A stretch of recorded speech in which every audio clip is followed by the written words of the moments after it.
At Toyota of Vineland, we have a huge selection of quality pre-owned vehicles inspected to give you peace of mind and offered at incredible values, starting as low as $49.95. Get top dollar for your trade. Plus, our Toyota certified vehicles come with a limited warranty and roadside assistance. At Toyota of Vineland, we strive to be the best dealership in town by taking care of what's really important, you. So come to Toyota of Vineland. We have the best cars and trucks you need at the price you want.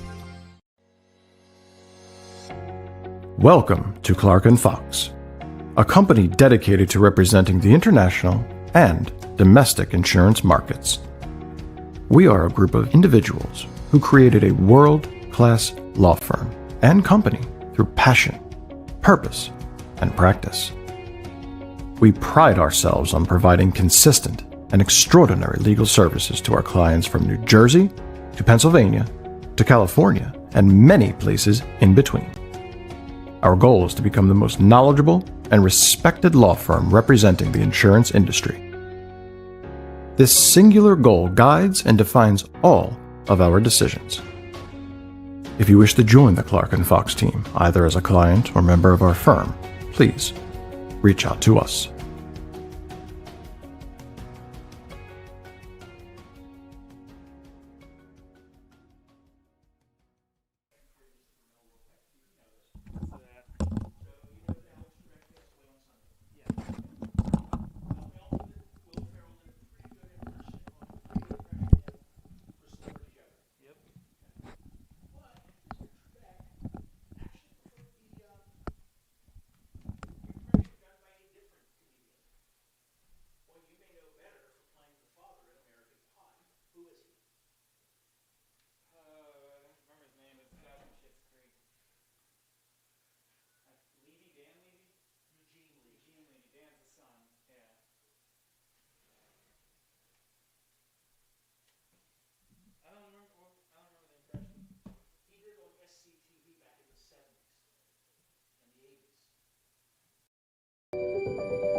At Toyota of Vineland, we have a huge selection of quality pre-owned vehicles inspected to give you peace of mind and offered at incredible values, starting as low as $49.95. Get top dollar for your trade. Plus, our Toyota certified vehicles come with a limited warranty and roadside assistance. At Toyota of Vineland, we strive to be the best dealership in town by taking care of what's really important, you. So come to Toyota of Vineland. We have the best cars and trucks you need at the price you want. Welcome to Clark & Fox, a company dedicated to representing the international and domestic insurance markets. We are a group of individuals who created a world-class law firm and company through passion, purpose, and practice. We pride ourselves on providing consistent and extraordinary legal services to our clients from New Jersey to Pennsylvania to California and many places in between. Our goal is to become the most knowledgeable and respected law firm representing the insurance industry. This singular goal guides and defines all of our decisions. If you wish to join the Clark & Fox team, either as a client or member of our firm, please reach out to us.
And welcome to this Hermits broadcasting presentation of Hermit Soccer. Today, they take on the Bulldogs of Bridgeton. Bridgeton comes in today with one of their best teams in recent memories. They currently sit at 8-1. Their only loss coming to St. Augustine earlier in the year. And the Hermits sit at 10-1-1. So I'm Coach Vermel alongside Joseph Tortello. And we will be announcing your game today. It should be a good one. The final score for the last game was 4-1, but the Hermits did not score those second, third, and fourth goals until late.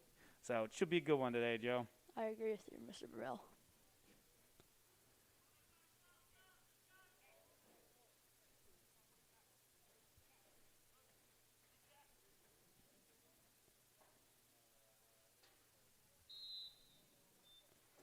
Hermits have the ball. Yeah, 71st, 76th, and 80th minute were the ones that broke the tie. Wow. 4-1, that's a crazy score. Yeah, especially when you're sitting 1-1 real late. Yeah, that's crazy. The way the Hermits have been playing this year has been really good. Yeah, you never really know when you get a new coach. Well, not only a new coach, but they graduated, I want to say, at least 9 starters off of a state final team last year. And, some dangerous play by the Hermits right there. But yeah, he graduated 9 starters off of a team that makes it to the state final, loses on a questionable call in overtime. You're never really sure what you're bringing back, but the Hermits have They really have done well, though. exceeded this season. expectations. Yeah.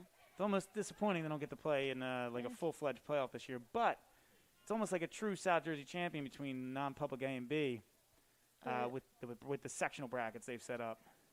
Coach Jake Heaton has done a very good job, though, this year with being his first year as a coach. He's done an awesome job. Yeah, so he was the head coach at Cumberland for a few years. Then he came back as an assistant. He was an assistant here, then was the head coach at Cumberland for a few, then he became assistant here again. But yeah, team's really picked up under him. Good cross. Salmon. Yep, Salmon finds Whiteman in the corner. Whiteman tries to dance through it.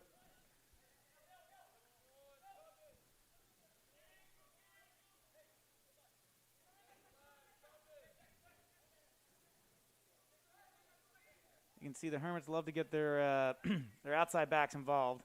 Coach Jake loves to use wingers in those spots. So you see Declan Davis is pretty far advanced right there, and you're seeing Angel Colazzo making that overlap run on the other side. Play style is very aggressive. Yeah, they love to keep a lot of possession, try and score a lot of goals. And where Bridgeton's more compact, last time they played they used a 4-5-1, tried to bottle the Hermits up in the midfield.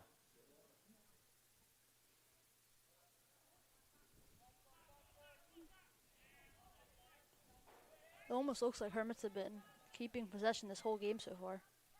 Yeah, yeah. I don't really think Easton has broken possession. And it's another way to play defense, just not give the other team the ball. Yeah, good point. Works, so might as well keep doing it.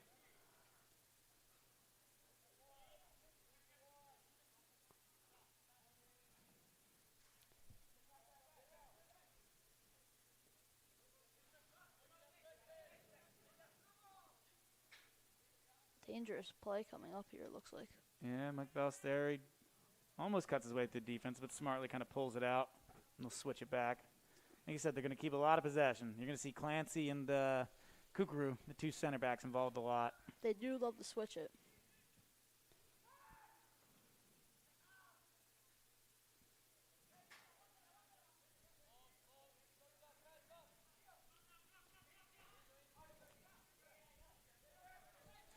Looks like they just took their first possession then. Yeah, so the Bridgeton's strength is they have some pretty good midfielders. So where they're going to try, like I said, be a little more compact. They're going to try and catch the Hermits on the counterattack. They're going to give up that possession. They're going to give up that initial kind of, attacking in the final third. But Bridgeton's going to try and catch them on the counter.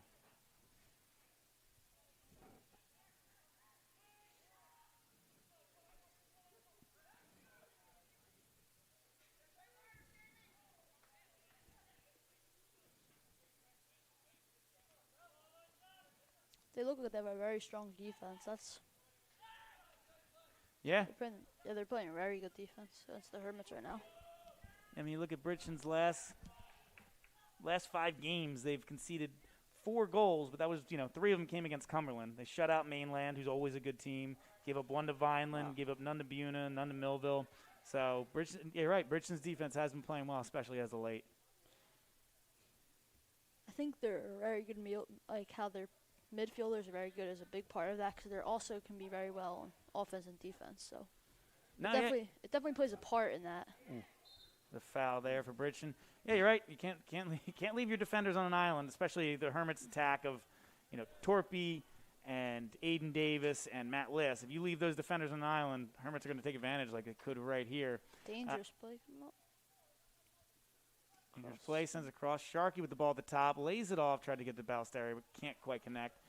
But yeah, the midfield for Bridgeton is going to be key to their success of not conceding. They're going to be working hard all game. The Hermits love to keep possession, switch it. They're going to try and run them into the ground a little bit. But yeah, if Bridgeton's midfield is not playing well, it's going to be tough for them to win this game.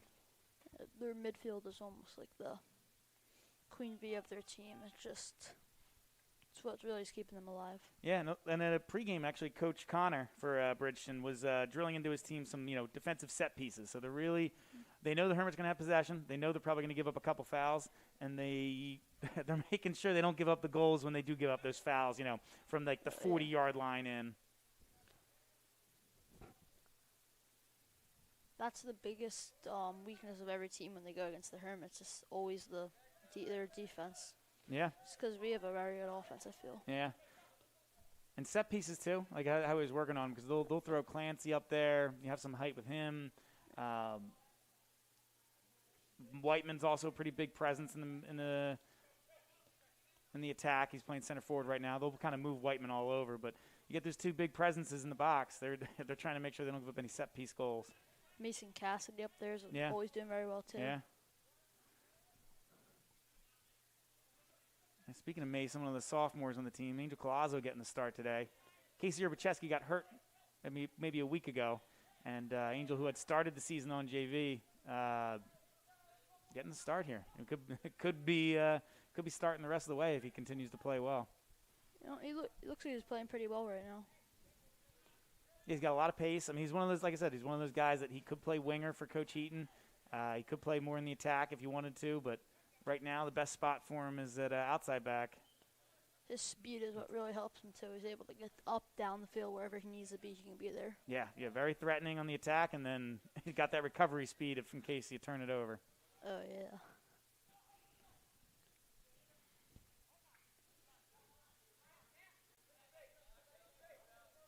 I think there are 3 sophomores on the team. 3? Sophomores, right? At least the ones that get a solid amount of playing time are Mason Cassidy and Angel. Ooh, nice turn there by Whiteman, but I guess he called a foul. Angel Collazo. I know they've been pulling up some freshmen and sophomores to kind of practice with the varsity, but for the most part, like in your normal starting lineup, playoff lineup, I believe you're right. Oh, good turn over there to Whiteman. Whiteman's got Liss running down the side. Can't quite find him. No foul. Probably should have given that up a little bit earlier to Liss running down the side. Yeah. Good win back by Ernest.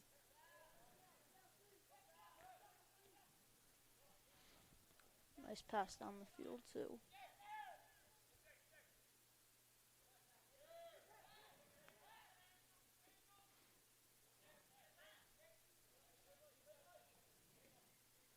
I think they're going to try and find Angel's feet right here.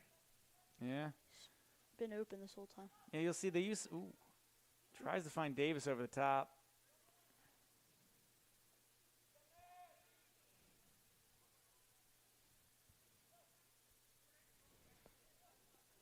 Yeah, they work on a lot of passing patterns involving the outside back, depending on the right wing checks in, if the midfield checks in, who's making the overlap, who's making the run. Didn't get a great example of it right there as they kind of tried to play that overhead through ball, but I'm sure there'll be a couple times during this game when we'll get to see those passing patterns that Coach Jake instills in them on their attack.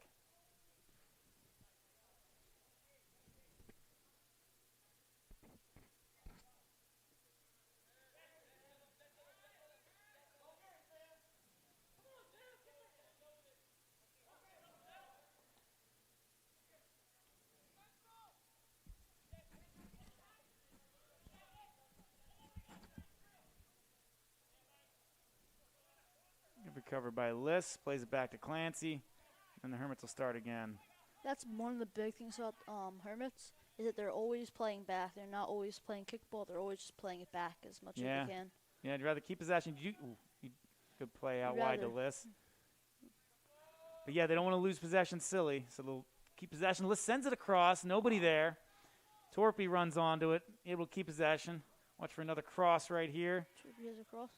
A little long for Whiteman. Ernest with an ambitious attempt that goes out of play, but Coach Jake always tells him, go ahead and shoot. Be aggressive, shoot. When you're in that final third, take on your defender. So he's not going to be mad at Pat for that, but it was ambitious.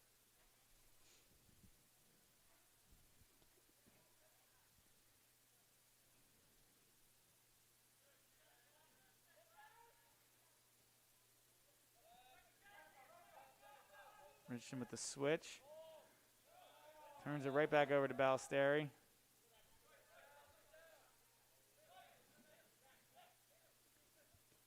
And they'll swing it back through to Kukru. Kukru, prime example of what you might call a program player. Went from freshman team, started freshman team, played JV his sophomore year, even junior year. They knew he could start, but they couldn't find the minutes for him last year, so he kind of split time between varsity and JV as a junior, and then Goes and wins the starting job his senior year. Declan Davis brings it down the line, but knocks it out of bounds. It'll be a 6 for Bridgeton.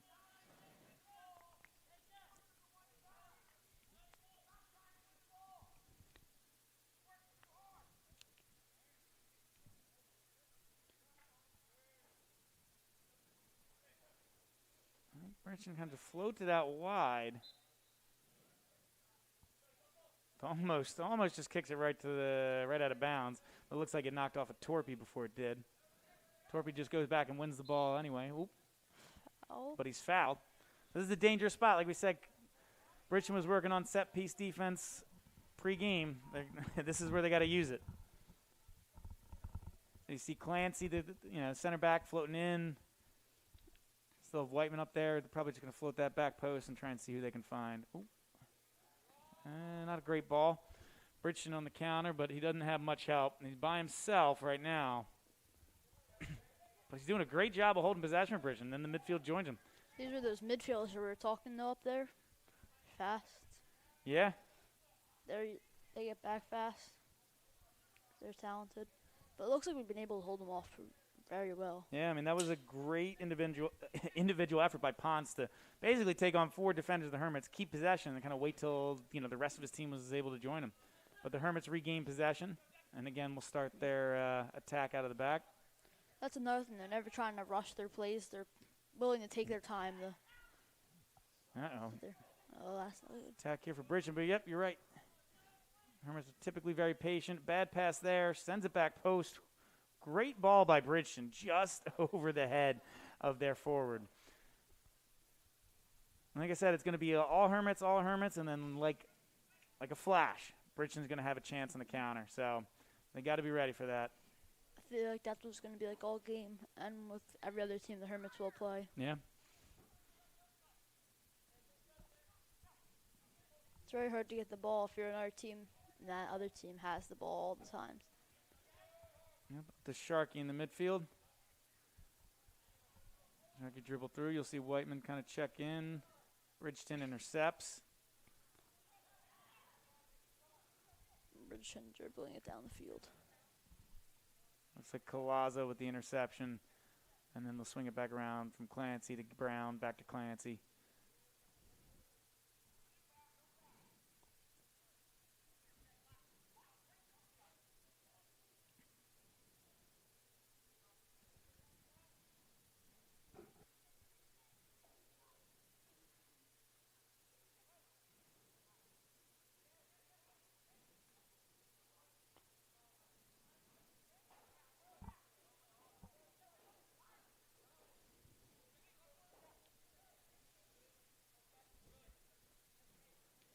Ooh, bad turnover there. Dangerous play. That's could lead. Ooh. He just took a little bit heavy of a touch. It was a very dangerous play by Bridgeton there. Take a bad pass into a turnover, and he just had to beat one defender. He took a little heavy of a touch to get around Clancy and couldn't quite get to the ball before Gavin Brown was able to at least parry it a little farther away from him. If he would have taken a little bit lighter of a touch, he probably could have had a goal there. Yeah, it was a real danger for Bridgeton. But like I said, that's the one thing about the way the Hermits play is you can be dominating. If you make a bad mistake in the wrong area while keeping possession, it's going to be 1-0 Bridgeton. See Bridgeton keeping a little more of the ball here.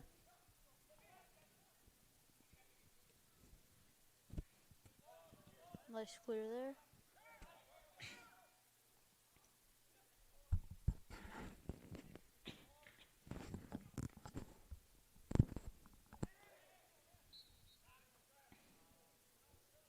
Foul called against the Hermits.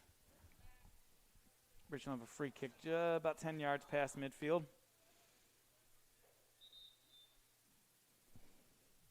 Stop the clock for an injury.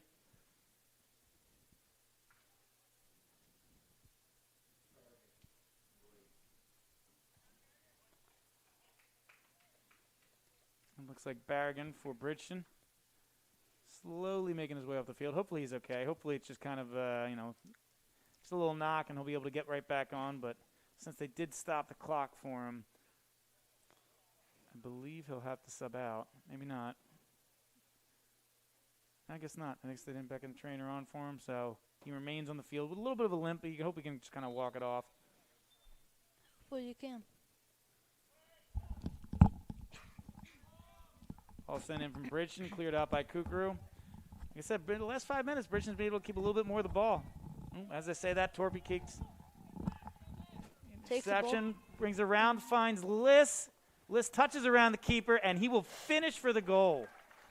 Hermits take a 1-0 lead. That was a beautiful ball by Ethan Torpy.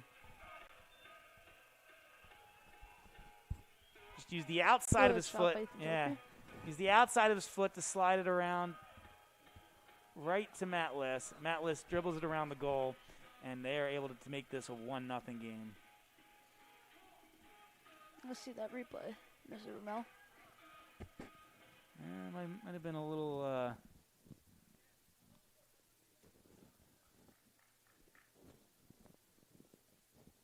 A little late. I guess we can catch the finishing touches from Matt, but didn't quite get the full one.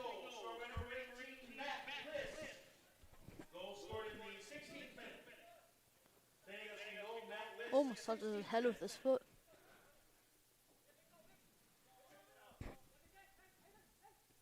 Yeah, Matt Liss is one of those versatile players. You can pretty much play him wherever. Plays a lot of right wing for the Hermits, but you could line him up pretty much anywhere in the midfield, anywhere up top. I'm sure he could play outside back for the Hermits.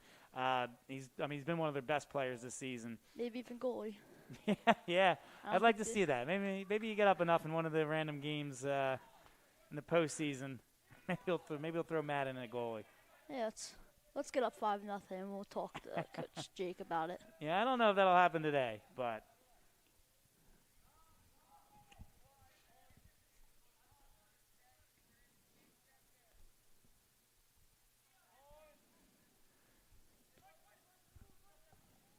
Valsteri with the ball. Plays it back to Kukuru. Out to Declan Davis. Go play back. I'm ready to see Kukuru play that towards the flag. Somebody look to find the outside back making a run. Looks like Declan had a little bit of space, but didn't get to him. Plays into Whiteman, who flicks it onto Liss. Liss keeps it in bounds. Defender was trying to shield it out and awarded a corner. Great hustle play by Matt Liss. Bridgeton defender was trying to shield it out of bounds. Matt was able to run around him and keep the ball in play. Yeah, that was a very good play.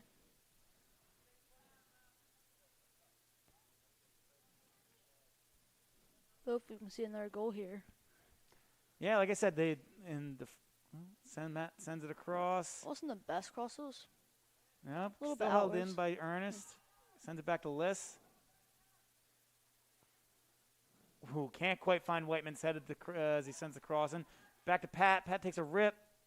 Blocked by Bridgeton. Sharky turns and fires, bouncing around the box, looking for a handball. Salmon misses the ball, it almost looked like. Yeah, I think he eventually hit Whiteman's hand as it's bouncing around the box.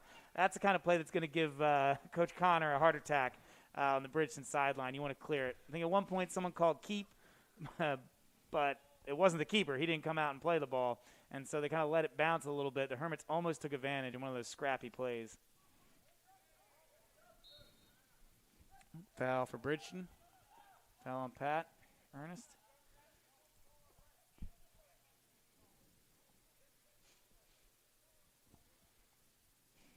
But yeah, I mean, you love to see the Hermits get their second goal here. Like I said, last time they played, similar scenario. Hermits scored in the first half. Bridgeton tied it up early in the second half. And then they were tied basically until there was 9 minutes left in the game. So, like I said, Hermits have kept possession. Bridgeton have been pretty dangerous. So you'd love to get up too, and maybe you can kind of relax a little bit. Although I'm sure as I say that, Mr. Morris next to us running the scoreboard is going to call that the most dangerous lead in soccer. Ooh, foul. Whiteman starts to bring the ball down the sideline, and he's almost tackled basically by a Bridgeton defender. But again, it's another dangerous free kick for the Hermits. Let's see if they can't make anything of it. Is that a direct kick? I think. Yep.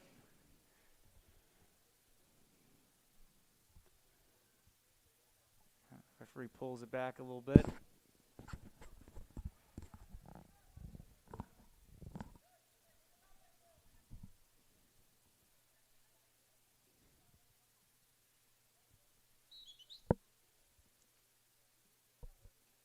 Ooh. Oh, I think he went for a little chip there. Yep, they went short. They tried to find Whiteman's head, maybe have him flick it in, to the back post.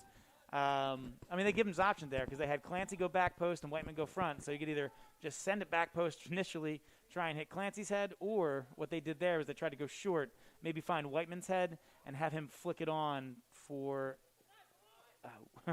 an attempt to find somebody else. But looks like Hermits have a little sloppy turnover right here.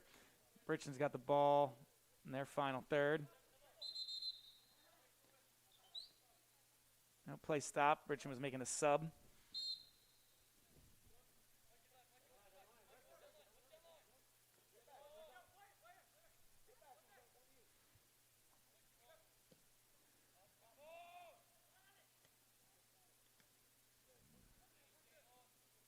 Clancy with the header into the midfield. Ernest wins it. Up to Whiteman. Keeps possession there. Lets Ernest continue to make his run. Out wide to Torpy. Torpy's going to try and use his speed. Comes Ballesteri on the overlapping run. Ooh. Good early ball by Ballesteri. Torpy trying to steal the ball. Yeah, blocked by Bridgeton. And I guess Bridgeton knocked it off of Torpy, so it'll be their throw.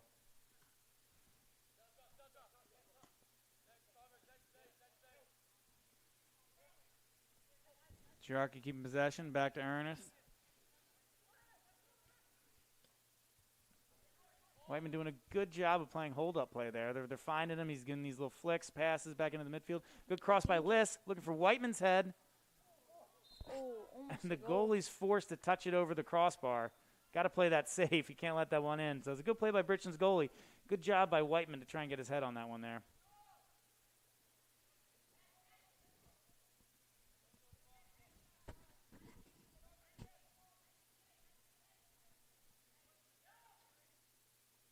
With the short corner. Davis back to Torpy. Oh. Torpy sends it long. It'll be a 6 for Bridgeton.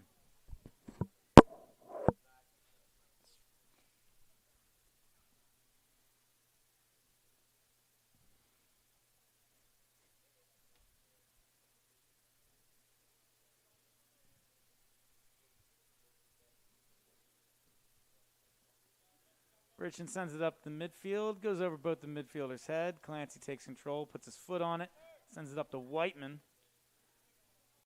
Where Bridgeton's able to regain control.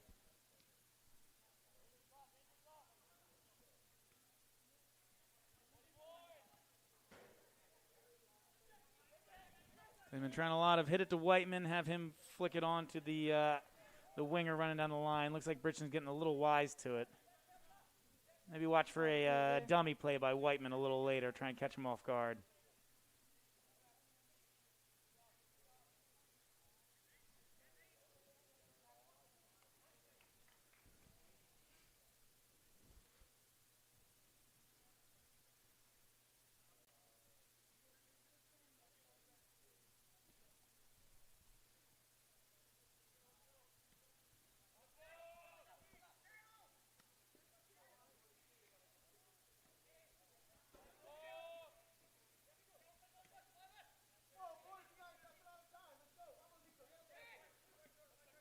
And Bridgeton with some more possession, playing to the midfield, looking to switch it across.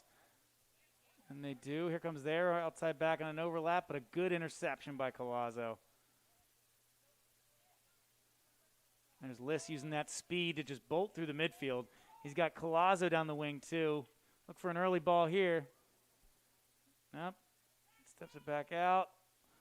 Finds Ballesteri. Can't quite get the full power on it, yeah.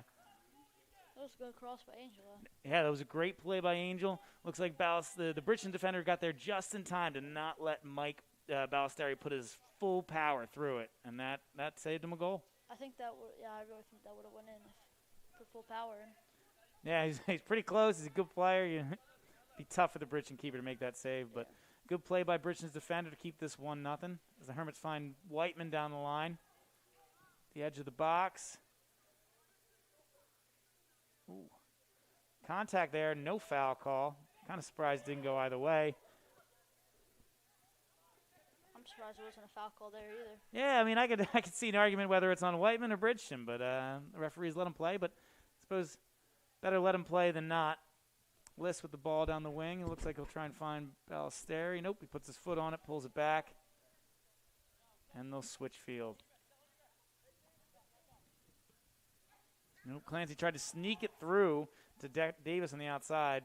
Ball ends up getting intercepted. Wow, Sharkey, yeah, Sharkey wins it back, but fouls in the process. I'm surprised there was a foul there. Yeah. Yeah, it didn't seem like he made too much contact, but I guess he made contact before he got the ball. Every ref's different, so you never know what they're going to call, what they're not going to call. Yeah, and in high school you got the 2-ref system. You don't have the normal 2 ARs, and 1 center official, except for bigger games. You'll find that. But I know this year with COVID, there's been a lot of problem. You don't have as deep of a referee pool as you normally do. Games are condensed, or like you're playing in a shorter season. So I haven't really seen a game with 3 refs yet this year. So especially when you get those 2 refs, it's going to be. Most referees are almost older too. Yeah. So it's really dangerous for them out here. Yep, that's why you see a lot of new faces since the pandemic started. A lot of new refs. But yeah, that 2-ref system, one guy is going to be different than the other. It's not like where you have the one guy in the middle making most of the calls. Yeah, so you just got to play to it.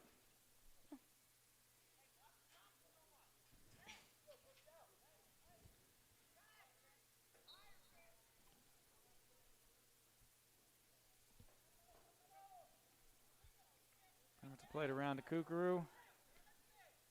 Kukuru finds Ballesteri. Which will keep the possession there. Bridgeton fine to give Ballesteri the space for now. We'll see him close down in a second. Tries to play it over top to Davis. Torpy intercepts. Torpy's on the run. Who else? Yeah, Bridgeton defender made him think just a little too long about it. Got in his way just a little bit, and that hair caused the pass to be late because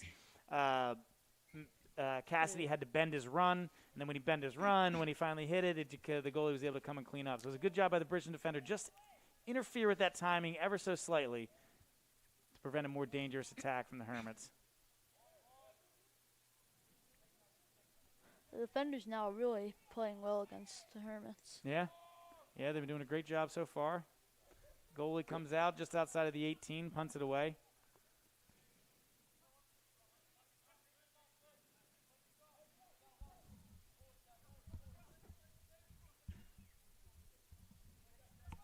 Cougar will play it out wide to Declan Davis. Torpy trying to make the overlap. Hermits will keep possession, send it back to Kukuru, who sends it back to Clancy.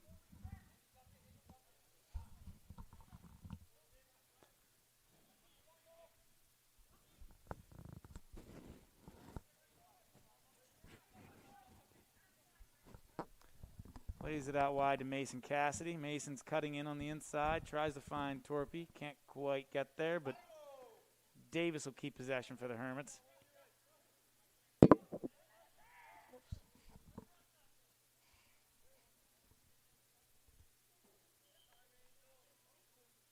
Is that Hermits content to kind of pass it around right now? I think they realize they have the space and they have the time, so they can just take their time. No one's stepping them right now, so they might as well take their time, wear them out. Yeah, especially on this turf field, big, ton of space, consistent playing surface. The Hermits are more than content to kind of keep all the possession that they can. Yeah, so it's very fortunate to have this turf. Yeah, it prevents a lot of rainouts. It really does, though. Planning on making how many more? The dream is to add 2 more fields in, but you never know. Sam with the ball at the top of the 18, sends it into Declan Davis. And a good job by Bridgeton to shield that out of bounds. Probably could have called a foul, but I'm sure Bridgeton would rather be taking it from the 6 than the foul, right at the edge of the end line. That was a good call by the ref by you then. Yeah, you don't want to hurt Bridgeton there for that. Yeah. Ballesteri intercepts or wins the 6. Can't quite hold on to it. Bridgeton with possession now. It almost seems very even now. In the very beginning, it almost was all Hermits. Now it's very even. Yeah, that first goal probably opened up the game a little bit. Bridgeton, was probably content to play defensively, play counterattacking in the beginning of the game. However, once the Hermits scored that first goal, they know they got to get more aggressive. And, yeah, the last 10, 15 minutes of this game, Bridgeton's been seeing a lot more of the ball, had a couple chances. See if they can't turn it into a goal. Torby doing a great job advancing the ball downfield. Now Salmon has it and drops it back to Declan Davis. Torby's runs have been incredible. Yeah, his runs have been incredible. He uses his speed. He's one of the faster players on the team. And like you saw in the assist on the goal, Davis almost hit. But like you saw in the assist on the goal, he's an excellent passer. And he played Liss perfectly. Not too close to the keeper, not too far away from Liss, and he was able to touch around and get that first goal.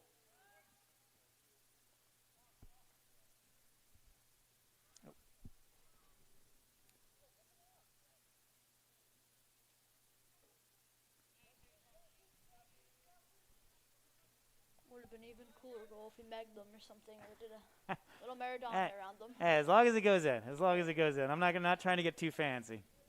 But if he did do a Maradona, that would have been pretty insane. Yeah, you do the Maradona, though, and it doesn't go in. Coach Heaton might be calling you for the sub real fast. Long ball goes out of play. And you're getting a little too cocky there. Yeah, I like the idea for the flare, but team against, good solid team of Bridgeton, you want to make sure it goes in the back of the net first.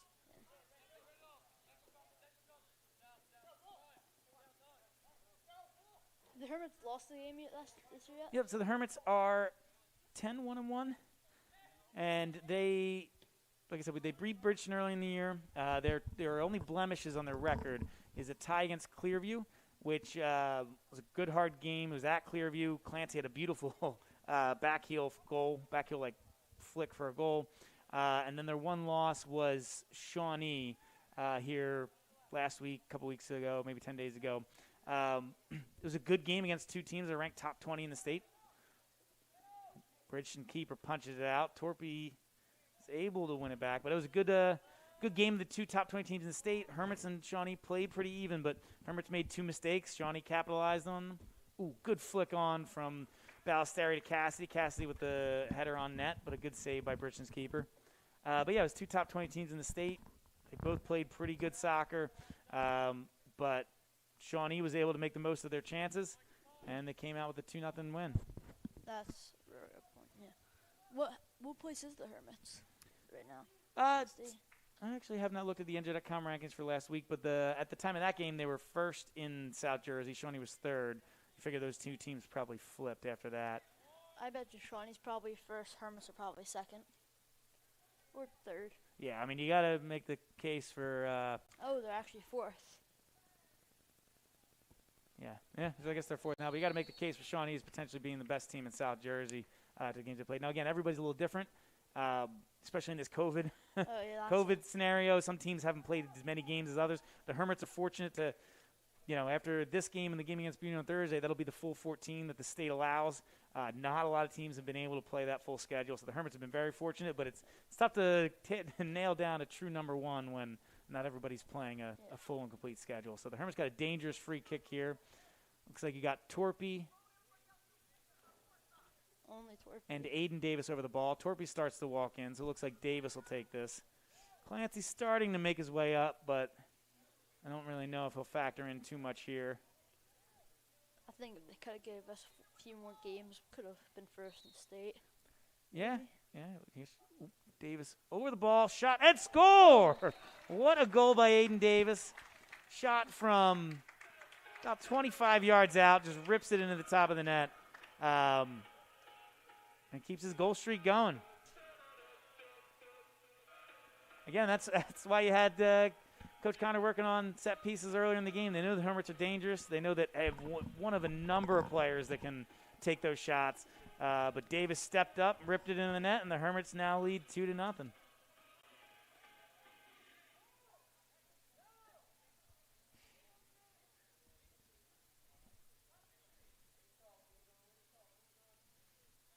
think Aiden Davis has. I know he has one hat trick from a few weeks ago. think he's one of the top leading scorers on the Hermits, though. Oh, definitely.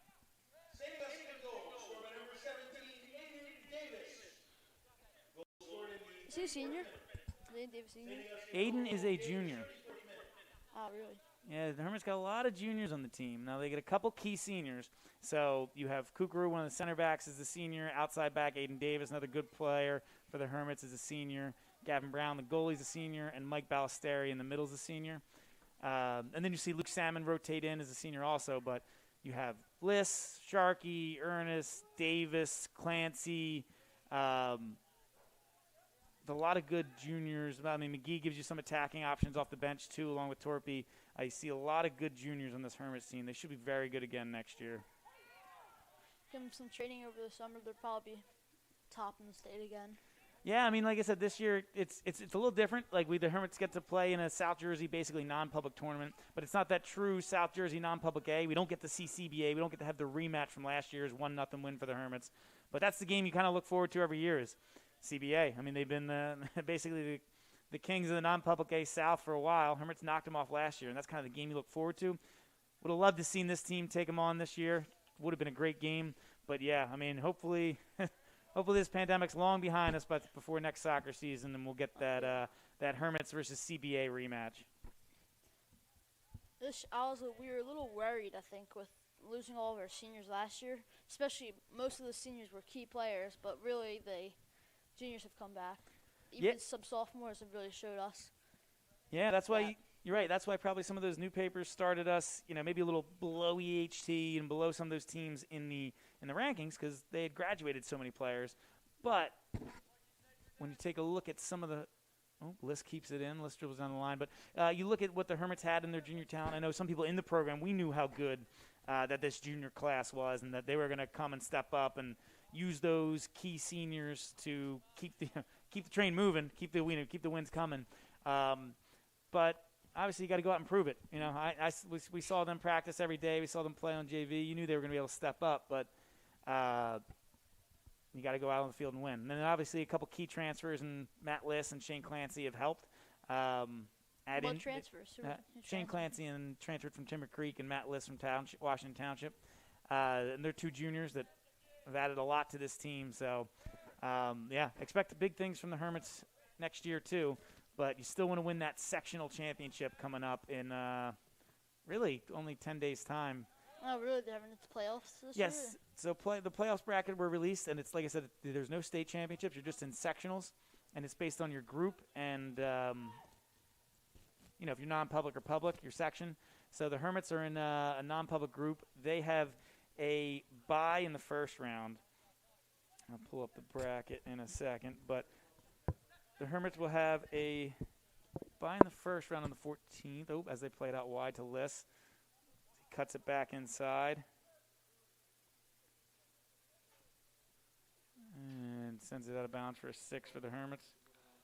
Is there going to be a state championship? No, so there's no state championship. It's just sectionals. That's all you get to play this year is the sectional championship.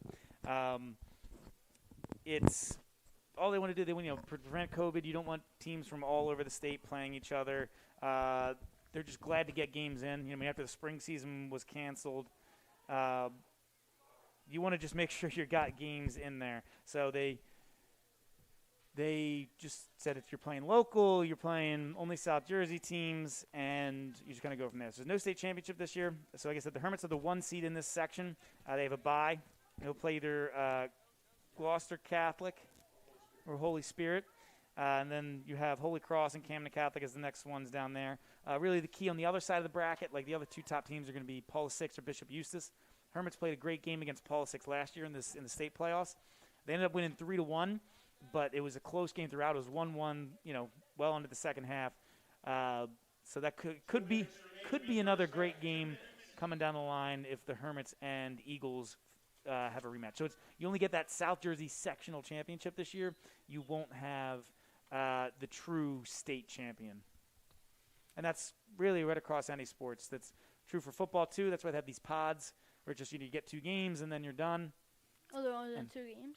Yeah, so the playoffs for the Hermits, they have they're supposed to have Nottingham this Friday, but you get 2 games. The winner get put in a pot of 4. The winners play each other. The losers play each other. And then the Hermits have a Thanksgiving Eve game versus Lenape, and that'll round out their season. But the same for right now for basketball. I don't think they plan on having state finals. It's just trying to keep the population kind of contained more in their areas. And then maybe we'll have it back for the spring. But as of right now, yep, no state champions, just sectional finals. As they play it into Mason on the wing, only about a minute left in this half. Hermit's looking for that 3rd goal. We really should be even thankful that we're getting to do sports. It was really projected to be no sports at all. So yeah, as we were going through the summer, we were going through the workouts, soccer workouts, football workouts. It was never guaranteed that anything happened. I was a little pessimistic at times, but right now we haven't missed any games. We're not on pace to miss any games. We're going to play a full schedule. Ooh, Davis, the ball at the top of the 18, can't quite hold on to it.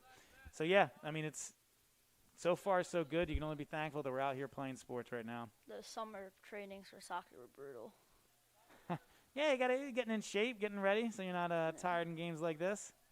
Looks like you only get down to the final 20 seconds. You might want to look for the Hermits to just pump a ball in into the box, see if anything happens. 10, 9, 8, Well, they're definitely going to pump it into the ball or in net. Nope. Turnover from Liss. Yeah, I think they're going to just let it. Yep, that'll round out the first half. Any final thoughts on this first half, Joe, before we go to commercial break? Well, I really think the Hermits are playing a very good job. Defense, offensive. They're really keeping up that Hermit. Everyone talks about the Hermits and how just the aggressiveness that they really have. Yeah. Yeah, the Hermits are doing a great job. They're, like I said, they're keeping possession. They are moving the ball. They're not allowing Bridgeton to have too much of it, and that's why they got a 2-0 lead. Yeah. Let's go for that 3-4 nothing lead in the next half. Yep. All right, well, we will be back after this commercial break and for the second half.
At Toyota of Vineland, we have a huge selection of quality pre-owned vehicles inspected to give you peace of mind and offered at incredible values, starting as low as $49.95. Get top dollar for your trade. Plus, our Toyota certified vehicles come with a limited warranty and roadside assistance. At Toyota of Vineland, we strive to be the best dealership in town by taking care of what's really important, you. So come to Toyota of Vineland. We have the best cars and trucks you need at the price you want.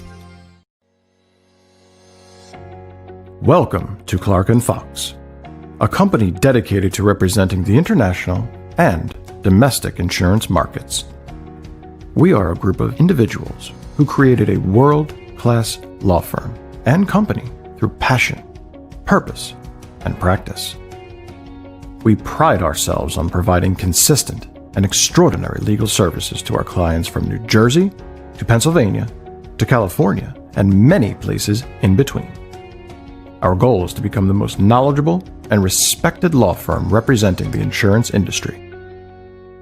This singular goal guides and defines all of our decisions. If you wish to join the Clark & Fox team, either as a client or member of our firm, please reach out to us.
At Toyota of Vineland, we have a huge selection of quality pre-owned vehicles inspected to give you peace of mind and offered at incredible values, starting as low as $49.95. Get top dollar for your trade. Plus, our Toyota certified vehicles come with a limited warranty and roadside assistance. At Toyota of Vineland, we strive to be the best dealership in town by taking care of what's really important, you. So come to Toyota of Vineland. We have the best cars and trucks you need at the price you want. Welcome to Clark & Fox, a company dedicated to representing the international and domestic insurance markets. We are a group of individuals who created a world-class law firm and company through passion, purpose, and practice. We pride ourselves on providing consistent and extraordinary legal services to our clients from New Jersey to Pennsylvania to California and many places in between. Our goal is to become the most knowledgeable and respected law firm representing the insurance industry. This singular goal guides and defines all of our decisions. If you wish to join the Clark & Fox team, either as a client or member of our firm, please reach out to us.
back here with the second half of Hermit Soccer versus Bridgeton.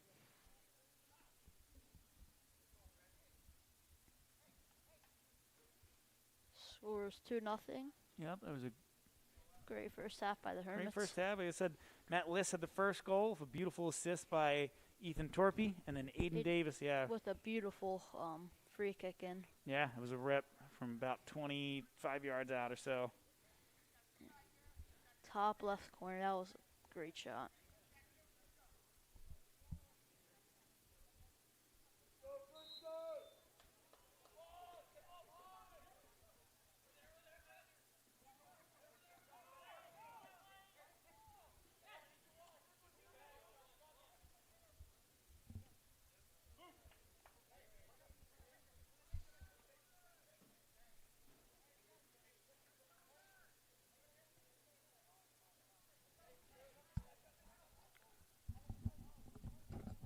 He said Hermits continue to keep possession in the second half. They said the Hermits routinely have possession of around 70%, according to the huddle assist numbers that Coach Jay Keaton gets. Today's no different. Got to remain compact defensively. As much as you love to put another one or two in, if you don't give up a goal, you win the game. So watch for the Hermits wingers to be a little more conservative on the way back. Make sure they're hustling to keep the Bridgeton score line at 0. Looks like Declan Davis with the ball at the edge of the box. Floats it in. Ooh, offsides.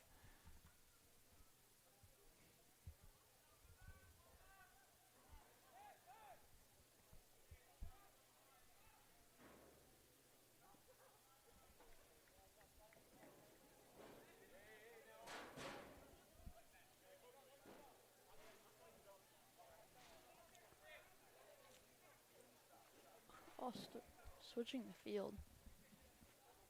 Playing it back again. They're going to look for Angel, but they're not going to play it to him. Yep. Foul on Bridgeton there. That's sportsmanship. Yep, just everybody playing a good hard game of soccer. No hard feelings. Declan Davis out pretty far wide at the outside back spot. They look for the Hermits to continue to switch it. Maybe continue this on to Angel. Well, instead, Clancy hits a long ball up top. Looking for Whiteman. Bounces through him and the defender. Sent to. Now finds Matt Liss down the wing. Liss with the beautiful cross. Almost an own goal. Yeah, he was looking for Torby. Almost found him, but the Bridgeton defender almost knocked it in. I would hate to be going home on the bus on that foul. That foul's me. Yeah.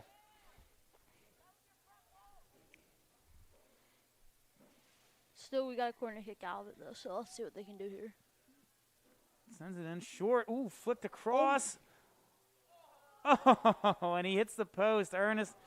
Another corner. Yeah, I don't know if he meant to quite hit it like that. It seemed like he kind of chipped it a little bit or didn't quite get a full part of it, and it just floated in, hit the post, stayed in bounds, and Bridgeton clears it out for a corner. Almost another own goal, though. Yeah, when Bridgeton flicked it across, it was almost like would have been perfect if that was a Hermits player, but yeah, he got his head to it, didn't get enough, but all that did was send it towards the back post where the Hermits almost converted. Is that in? Oh, it isn't. Oh, the goalie punches it out. Clancy hits it, goes to Ballesteri, and Ballesteri kicks it through the uprights. 3 good opportunities, but 3 missed opportunities. Yeah. But what can you say? They're all very good. So. Yeah, I mean, the Hermits are throwing a lot at them right now. Another one will come if the Hermits keep playing like this.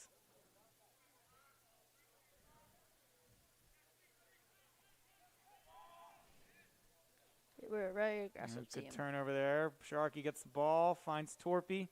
Torpy sets it back across. Whiteman can't quite get there. But again, the Hermits are throwing a lot of pressure to start this second half. Yeah. That's the way Coach Jake is teaching them to play, too.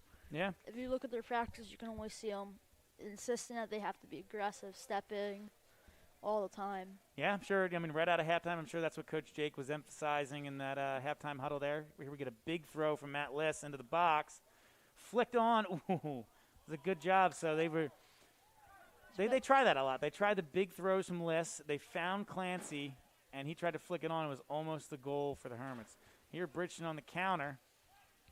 The ball go out. Another interception there by Clancy.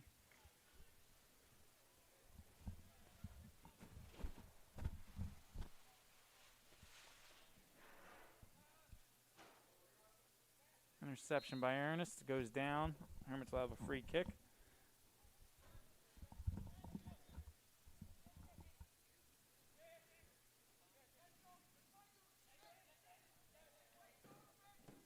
Seems like they're very confident with each other 'cause they're always making these dangerous passes right in front of the goal. Yep. No one's on them, but they're very confident in each other. I feel like that they know they want to give that up. Yeah, I know they say that, hey, they're probably going to give up a goal or two this year from a bad play at the back, but they'd rather keep that philosophy, keep that possession, be able to swing it around the back and kind of find their way out that way.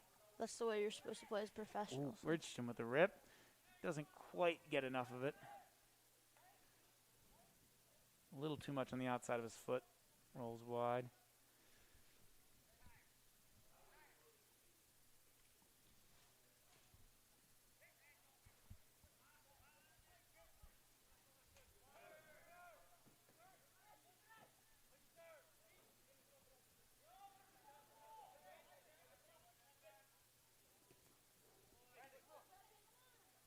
Atlas again, cutting it through midfield. This time he looks for Brian Sharkey down the wing. Declan Davis making that overlap. Now Sharkey overlaps him. Find Whiteman in the middle. Whiteman takes a rip, but blocked by Bridgeton.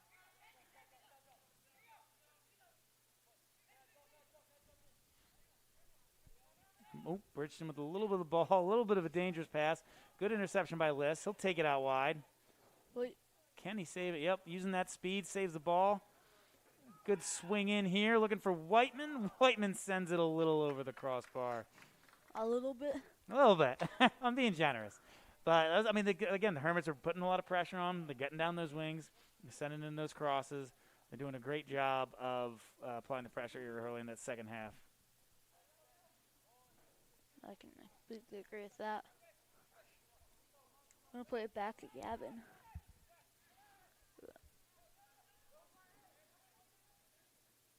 I think he wanted a little bit of a stronger kick there, but it worked out. So Yeah, still got possession, still got a little bit of space. We'll find Ernest in the middle. He'll end up taking the ball. Finds Ballesteria, who sends it to Angel out wide. Angel's going to pass it back. Yep, and they'll send it all the way back to Gavin Brown. I think they're trying to hold possession because they know they're down 2-0. So Yeah. I think they're really going to try and emphasize the philosophy of playing back, holding possession, and not trying to give up that ball because that's what's going to win them this game. Yeah. So the Hermits definitely aren't going to be afraid to get forward like they have. But you're right. I mean, if Bridgeton's going to give it to them, there's no reason not to keep a little bit of possession, take a little bit of time off the clock. Yeah.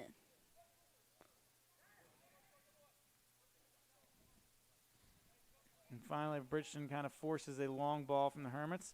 That'll end up with a throw. Little past midfield.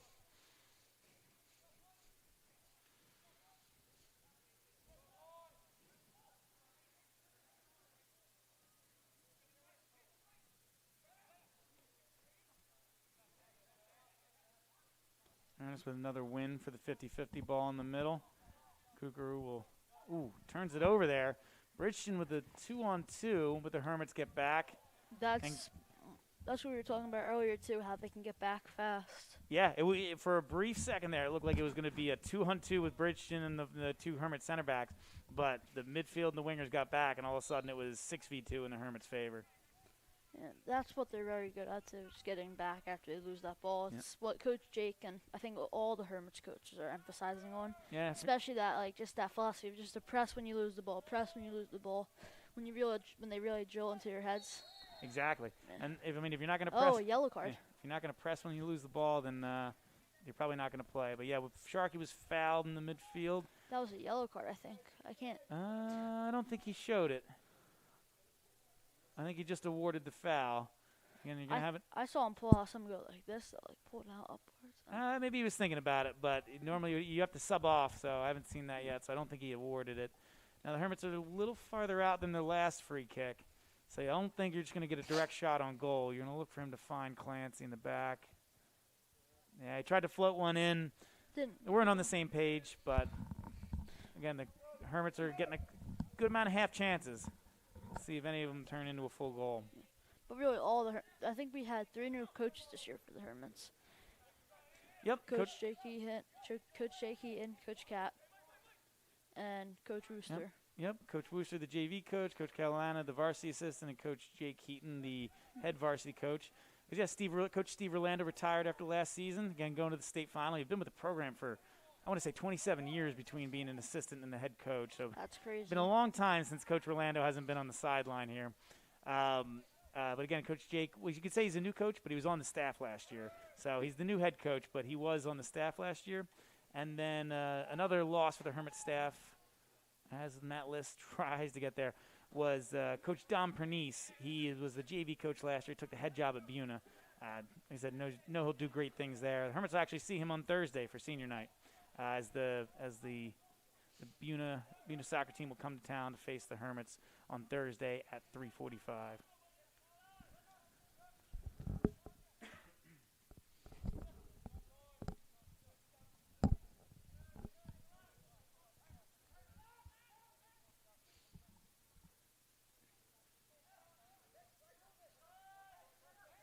Crazy that we still have the same freshman coach after a long time for the soccer though now. Yeah, I guess it's been my 6th year coaching the freshmen. How long have you been teaching them? 7th. This is my 7th year. First year at the school I did not coach. And then, it's been freshman ever since. Coach Dom was actually a freshman coach with me 1 year. The Hermits keep possession. Ballesteri will swing it out wide to Davis. Nope, almost trips over the ball there. Bridgeton almost wins possession, but Sharkey will play it back to Sal Kukuru. Kukuru finds Ballesteri, and he'll switch across to Collazo. Collazo to Liss. Collazo making the run. Liss opts not to use it. Sends it across to Sharkey. Sharkey, same thing, will pull it back out. Didn't see anything he liked.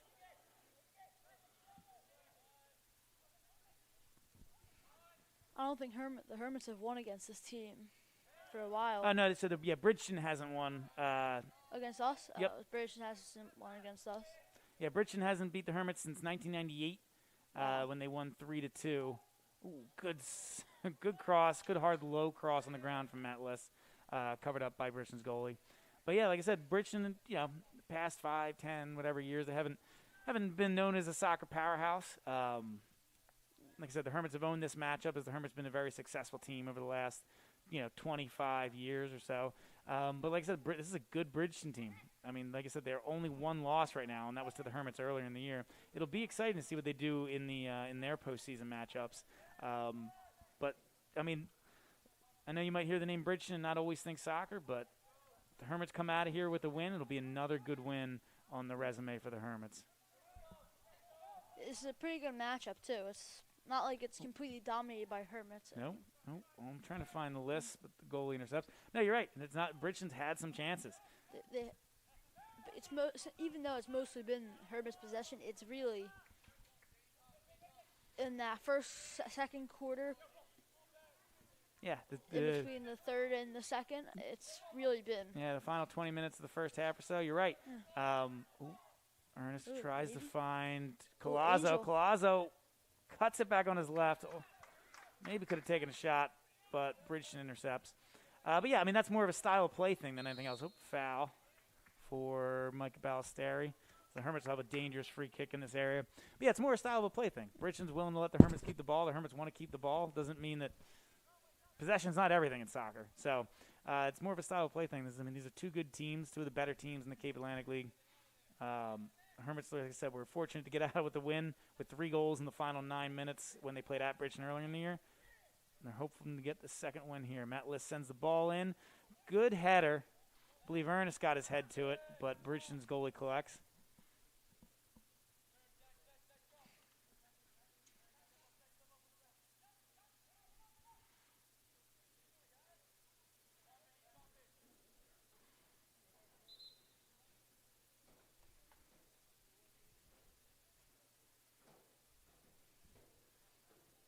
Got some subs on for the Hermits. Looks like Luke Salmon enters the game. You can always tell it's Salmon by his orange-colored cleats. Yep. Yeah, him and Whiteman got some distinctive cleats for the Hermits. About 25 minutes left in the game. The Hermits still lead 2-0.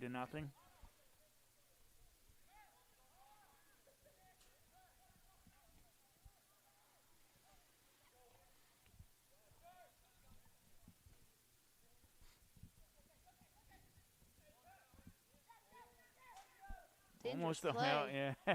Very dangerous right there. Yep, almost a turnover by the Hermits. Hermits managed to get it out of the box, though. Or not. Oh, no. I think they have Yep. it. Shoulder to shoulder there. Pat Ernest still with the ball. What a turn. Keeps possession and finds Davis down the outside. Davis tries to find Torpy. Can't quite get there. They're very willing to take their time when they need to. Yep. Bridgeton trying to keep a little possession, but Salmon doing a good job of winning the ball back. Now it's on Liss. Liss will just play it back to Declan Davis. Sends it back into the midfield for Pat Ernest.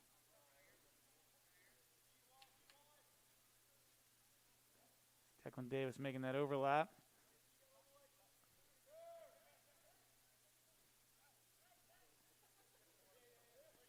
Whiteman comes back from his center forward spot. Go find the ball in the midfield. Remember, try a ball down the line to Salmon. Salmon keeps it in. Bridgeton wins possession, but in a compromised position. That's out for a corner.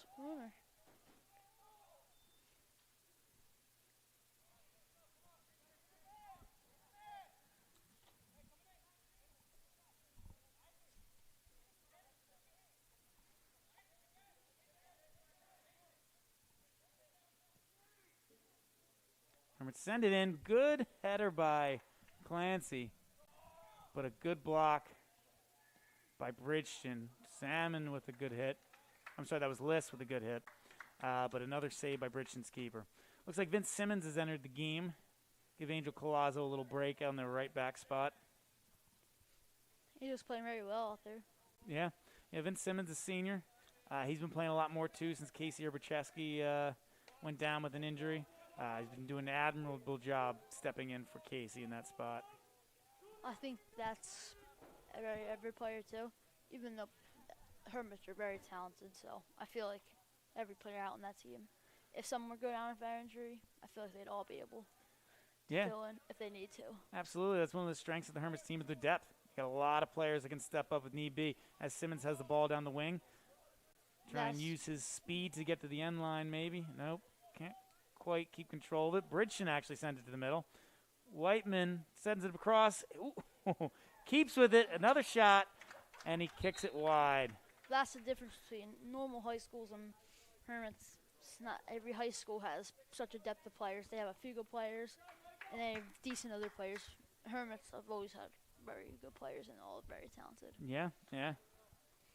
The Hermits have been very lucky that way over the past 20, 30 years.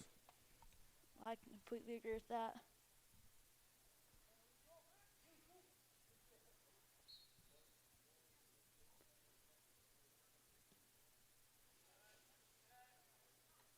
Good win by Declan Davis. Ethan Torpy finds his way to the ball using that speed, tries to keep it in, and I believe it goes out for a 6. Yep. I think the Hermits are trying to find that third goal that they're looking for. Yeah, like I said, I know they could try and slow the game down, compact defensively, keep the ball a little bit more, but like I said, they're always attacking. They're always going to try and make sure they can put that game out of reach.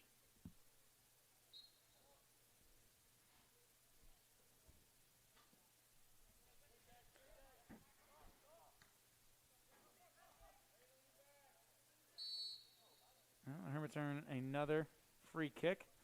This one about 35 yards out from goal.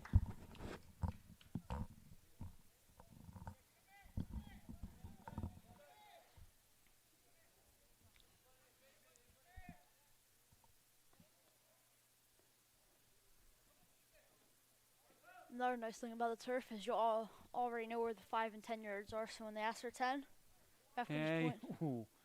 Sends it in, out for a corner. See what they can do here. Oh, it's 6.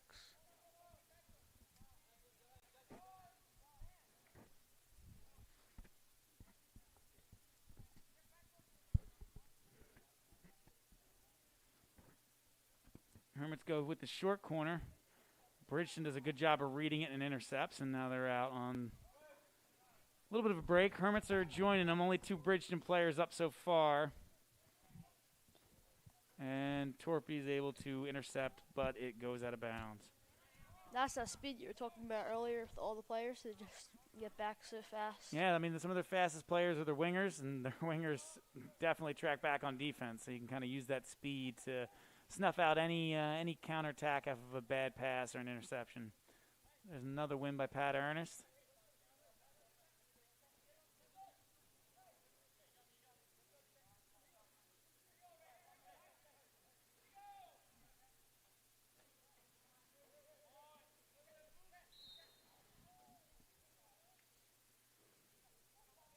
Another free kick for the Hermits. They'll play this one quick up to Brian Sharkey. Again, Sharkey played out wide to Declan Davis, back through to Sharkey, and then they'll swing it around.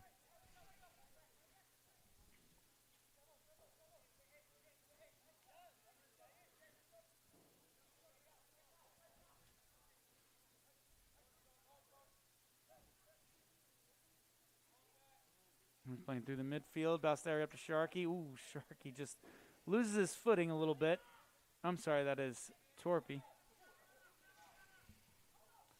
Nice stop of a breakaway there. Yeah, Bridgeton trying to find that dangerous through ball. Kukru able to get enough on it to send it out wide for an eventual Bridgeton throw. Haven't been able to find that dangerous play there yet. No, like we said, there was that 5-10 minute stretch late in the first half where Bridgeton looked really threatening. Outside of that, they haven't done too much. I think they've almost have just allowed the Hermits, like you were saying a little bit earlier, just to hold that ball, to try and let them hold it, try and defend them. Yep. But it really hasn't been working out for them. It's been working, but it hasn't been working out. Not quite well enough. But it's a good game plan, but when you have a team as talented as the Hermits, you got to execute it perfectly. And like I said, a bad free kick and then a great strike by Davis, plus a great pass by Torpy, like a moment of magic will unlock that defense, and then you got to go find a couple goals.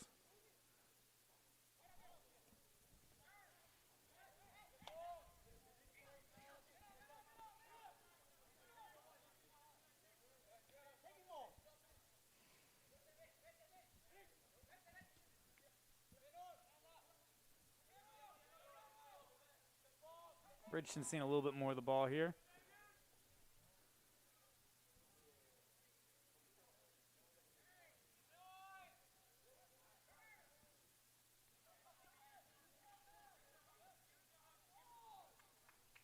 Good interception there by the Hermits. Plays on to Davis.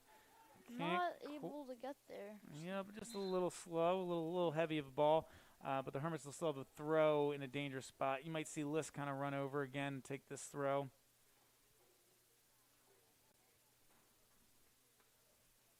He might not be in the game, so he might have Luke Salmon. I'm sorry, Joe, what were you about to say? One of the things about the turf, though, is that if you hit a too fast ball, too heavy a ball, like you were just saying, it's gone. Yeah, it's not going to take a bump. Hermits throw it in, tries to find Clancy. Down to Aiden Davis, can't quite hit it. Davis might lay it off here. Sharkey with a rip. Good save by the keeper. Salmon almost finds himself on it. Salmon hits again, and a good clear by Bridgeton. The Hermits will be in for another corner.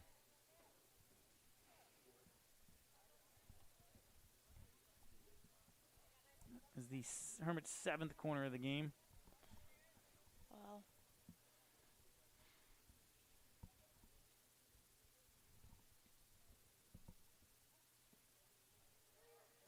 Good swing in, punched out by the goalie. Bridgeton will get a little relief from the pressure, but Salmon wins the ball back.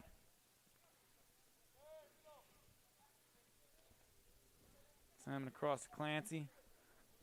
Clancy out to Simmons, but intercepted by Bridgeton. That was a good read on their part. Again, a little bit of numbers here. It looks like a 3-on-3 for a second. The Hermits get back. Clancy wins the ball, and all of a sudden they're back. Looks like Jake Green's in the game, just on the ball right there. And then here come the Hermits again. Sharkey finds Cassidy down the wing. Cassidy tries to use his speed, cuts across. Ooh, looking for the foul there. No foul call. Bridgeton back up. And Simmons with the ball. Oop. Foul there. Free kick for the Hermits.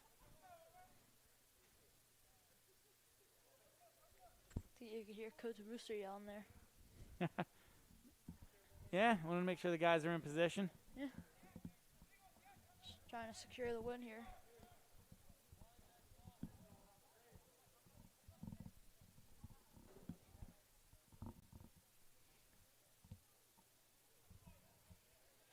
Just lost possession there. Yep, Salmon back to Declan Davis. Sends it through to Sharkey.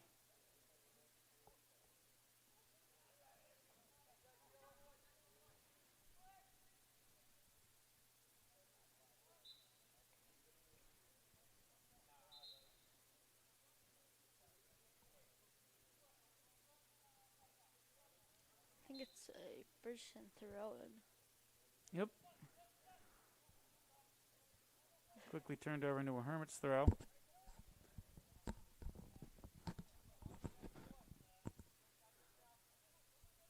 They're very good at winning 50-50 balls, that's for sure. Yeah, you got a very strong midfield, especially when you have a couple bigger guys and stronger guys, and Pat Ernest and Luke Salmon playing a lot in the midfield. But even Brian Sharkey and Mike Ballesteri might not be as big as some of the guys, are winning a lot of these 50-50 balls. I mean, a lot of it comes just down to heart and wanting it more. Some don't even know if you can call it a 50-50, especially the Hermits. Because they're winning it so much, you think it's a little better odds than 50-50, Joe? I say it's maybe an 80-20, 60-40, I like somewhere it. around that range. Ooh, good shot there by Bridgeton, Good a little shot. over. Brown may have had it covered. Bridgeton trying to find that moment in inspiration to cut this lead back down to 1. I feel like once you get past that 3-0, 4-0 lead and there's only 10 minutes left, it's going to be very hard to recover. Yeah, right now, like you said, if you're only up 2, so if you do give up that one moment of magic to Bridgeton, they make it 2-1. They got the momentum, and they're going to be pushing. They're going to be into the game. They're going to be motivated. So you really want to make sure you keep them off the scoreboard. I know that's a cliche. 2-0 is the most dangerous lead in soccer, but once they get that goal, they're into it. So you want to try and put it up to 3. Try to put that final nail of the coffin in the game, and make sure you keep them off the board. Otherwise, I say you get to 3, and it might be the final nail of the coffin. But the other day, Hermits had Eastern, and they got up 3-0. And Eastern had 2 maybe questionable penalties, but they gave up 2 penalties. And Eastern made it 3-2 real quick, and the Hermits held on for that 3-2 win. I've always been told it's a 1-0 lead is the worst lead. Well, yeah. I mean, obviously you'd rather be up to 2-0 than 1-0. But the idea is you get a little complacent. The other team scores, and they got the momentum, and you're still complacent, and then all of a sudden the momentum is completely on the other side. Where, if it's 1-0, you're still locked in. You realize how tight of a game it is. Especially if it's 1-1 after you just scored and there's 5 minutes left. That's 2-1. You have a lot of momentum there. Cassidy on the ball. Doing a good job to keep it. Finds Sharkey through the middle. Sharkey up to Aiden Davis. Aiden Davis out wide to Cassidy again. Green, Aiden Davis making the run. Green runs a little too far out, but Simmons keeps control of the ball for the Hermits. Sharkey might look to switch here. They definitely are using this field to their advantage, though. Yep. The width of it, they're really using. Oh, here's Aiden Davis. Ooh, Almost a play through. loses the ball around 20 yards out. Yeah, like I said, the Hermits like to play a lot of passes, a lot of fast-moving passes, keep possession, and it's easier to do that on the consistent surface of the turf. That's another thing that's going to spell the turf is your shots, especially the fact that you can always know you can place them in the right place. Yep. Oh, Bridgeton heads it through the other side of the box. Dangerous Almost play. falls to their other defender. Clancy Dangerous. comes in and clears it. Like I said, if you watch a whole lot of Hermits games this year, you'll hear Clancy clears it out or Clancy averts danger a lot.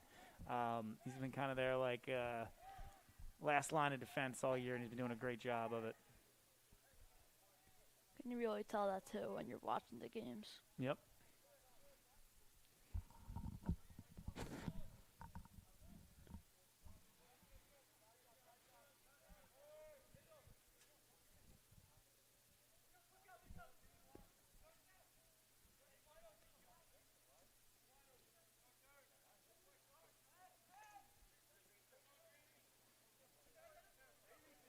Turnover there by the Hermits. Like again, Bridgeton's trying to find something. They're starting to get a little more aggressive. They know, there's not too much time left in this game, just over 10 minutes. Can't quite find anything yet. Yeah. That's the crazy part. So is that they know they can come back here, but they're just going to have to. Once they get that momentum, though, and it's 2-1, then. Bridgeton with a shot. Ooh. That was a rip. That went in. Yeah, almost made it 2-1 right there. I did not think Gavin was going to save that. That was going on the other side, too. Yeah. He's a really good goalie, but once they have that. There's only so much you can do in a perfect shot, but that shot was just a little wide. Just if I think that was a little bit closer, I don't think he would have been able to save it. It was up in the right corner. The Hermits again started out the back. Simmons up to Cassidy. Cassidy back to Clancy. And then back around to Brown.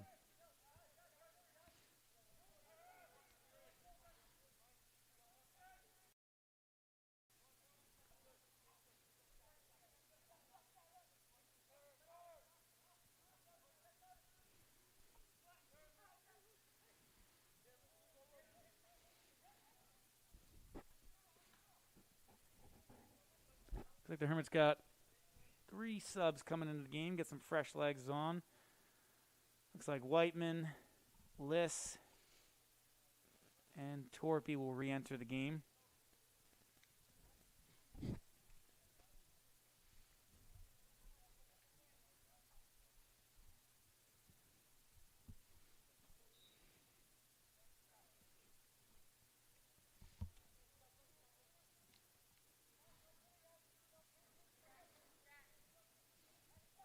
Hermits are looking to find another goal, but they're also looking to keep possession and hold the ball. That's something you've really seen, though, throughout the whole game. Yeah. I mean, at this point, 9 minutes left. The Hermits are probably complacent to take some air out of the ball, take some time off the clock. Just as I say that, they send the long ball into Liss. Liss goes around the defender, chips the goalie, and scores for his second of the night. Just as we were talking about how they might not take too many chances, they play the long ball through to Liss. Liss shows off his speed in getting the ball and beating the defender to it, and then he shows off the skill with the chip over the keeper. That was a beautiful chip there. That was a great job by Matt Liss. Almost bend it in a little bit, too.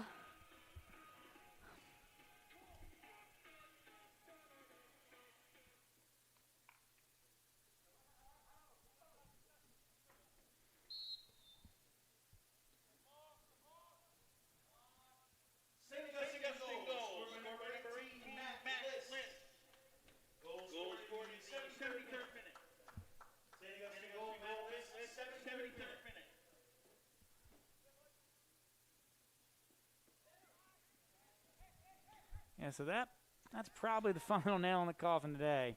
You only got... I wouldn't say that just yet. Yeah, a little over 7 minutes left, about 7.5 minutes left. 3 goals is a tall task for Bridgeton to get. Especially with how well Clancy has been playing today in the back, and the rest of the back line have been playing for the Hermits. They've really been shutting down Bridgeton today. This puts it to Green. Green then goes and finds Torpy. A big save by the Bridgeton keeper, and Green shoots again. A save by the Bridgeton keeper, and they finally clear. What a shot by Green! That was just a remarkable save by Bridgeton's goalie. I can agree with that. That's a very good save. Long shot from Ballesteri, but they'll clean it up. I think they're trying to put on just some saves right now, shots, just to try and wear out their goalie.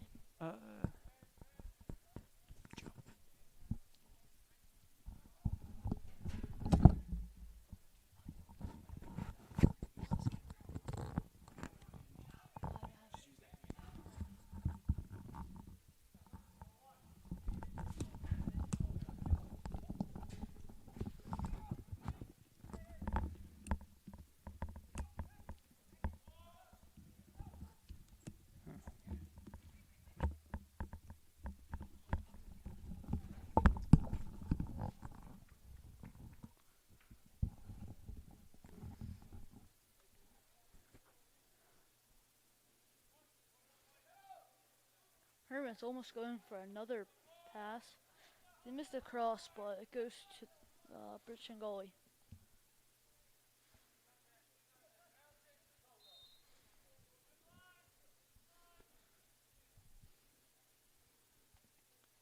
on the play. Looks like a foul on Bridgeton, so it's a Hermits free kick. These free kicks have been almost deadly all game. Only it's from the 40 of the Hermits side, but still all these free kicks have been deadly.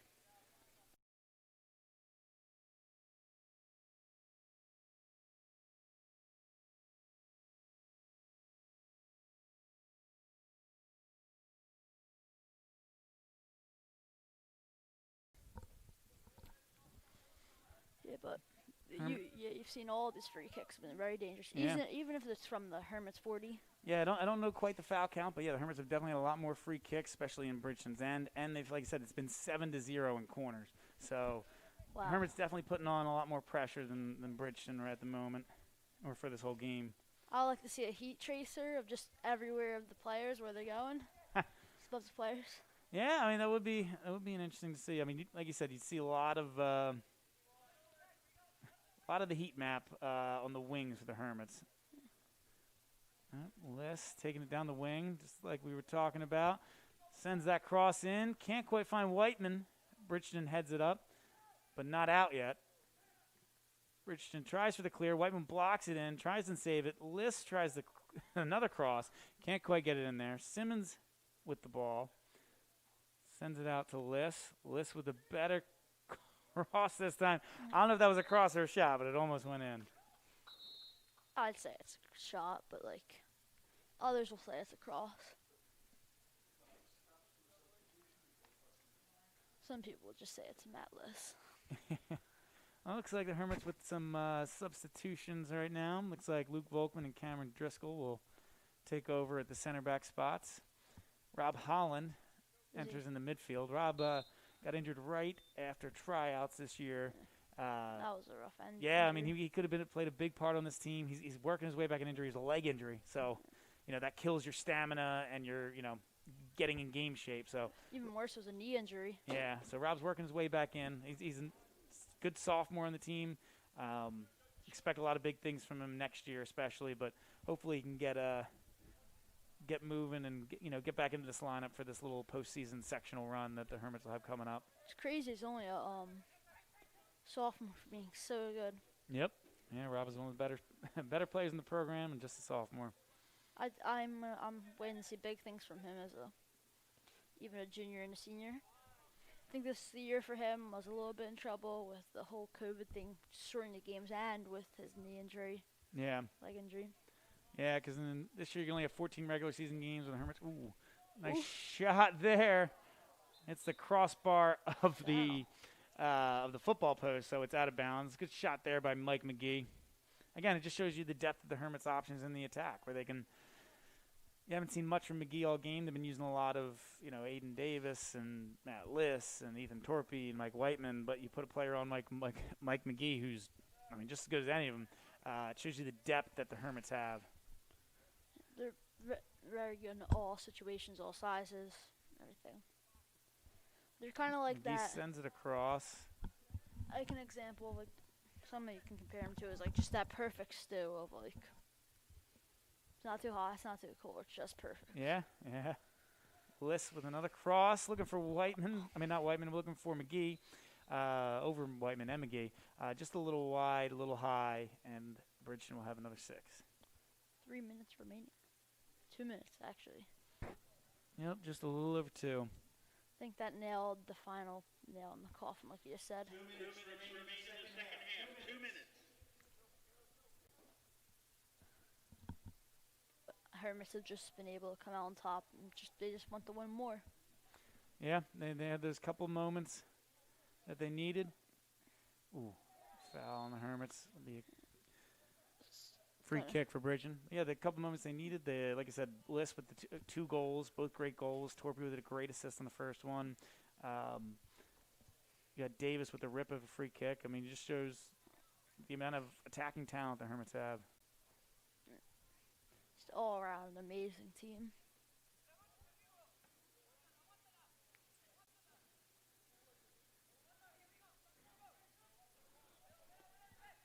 Final minute here. Bridgeton looking for one of those. Looking for a consolation goal. think just nailed the thing. I don't really think they're going to be able to put in 3 goals.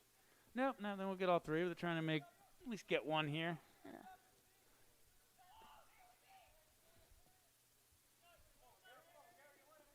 She plays it out wide. Bliss with the interception.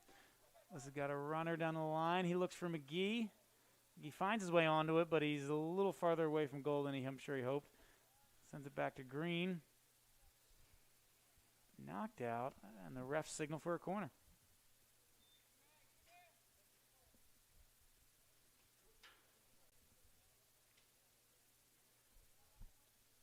I feel like sometimes if you're a younger player, like a sophomore on varsity, I feel like it's harder to find more playing time.